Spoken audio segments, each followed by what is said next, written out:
የአመቱ ምርጥ በሚል ኮቴሽን ውስጥ የተካተቱ ባለፉት 2 እና 3 አመታትም ጭምር ኤግዚስት ያላደረጉ ፕሮግራሞች አንዳንድ ተቋማት ተካተዋል የአመቱ ምርጥ በሚልና በጣም ብዙ ሰው ሲወዛገብ ሱን ያያየን ነበር። እነዚህን ሰዎች እንዴት ነው እጩ አድርገው ያቀረቡት? እንዴትስ ነው ደግሞ ቮት የሚደረጉት? ባለፉትም አመታት 1 አመት 2 አመት ወደ ኋላ መለስ ስንል የሉም። እነዚህ ምናልባት ፕሮግራም ውስጥ ብናይ ተቋማትን ብናይ የሌሉ ናቸውና እንዴት የአመቱ ምርጥ ተብለው በዚህ አመት ይካተታሉ የሚል ሐሳብ ነበር። ወደ ኋላ መመለስ ስለፈለጋችሁ ነው የተካተቱት? ነው አካታች ሆኖ ለመሄድ ነው።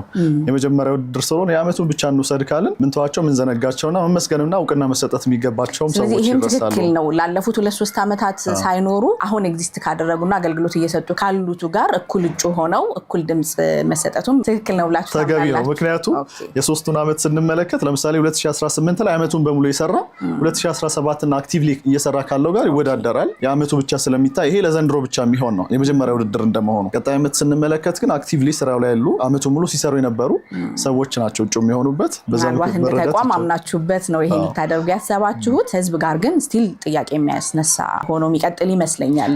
ዓለም አቀፍና ሀገር አቀፍ ልምዶች አሉ። እንደዚህ አይነት ነገሮች ስላሉ ነው ከመሬት ተነስተን ሳይሆን ትንሽ ነገሮችን ልምዶችን እንመልከት ብለን ስንመለከት እንደዚህ አይነት ልምዶች አሉ። የመጀመሪያው ውድድር ሲጀመር የአመቱ የሚለው የ1 አመት ብቻ መውሰዱ ብዙ ጊዜ አሻሚነት ስለሚኖረው ትንሽ ወደ ኋላ ማየቱ አንዳንዶቹ 5 አመት ይመለሳሉ። እኛ እንደውም 3 አመት ከተመለስን በቂ ነው የሚል ሐሳብ ስለነበር እዛው ላይ እንቆይና ፕሮፌሽናሊ እጩ በተደረጉባቸው ዘርፎች ላይ ካፓብል ያልሆኑ ወይም ደግሞ ፕሮፌሽናል ያልሆኑ ሙያቸው እንዴት ነው በትምህርት ያልሆነ ኦር እንደዛ አይነት ተቋማትና ግለሰቦችም ስቲል ተካተዋልና እሱም በእናንተ ታምኖበት ነው? ትምህርት ማየት በጣም አስቸጋሪ ይሆናል።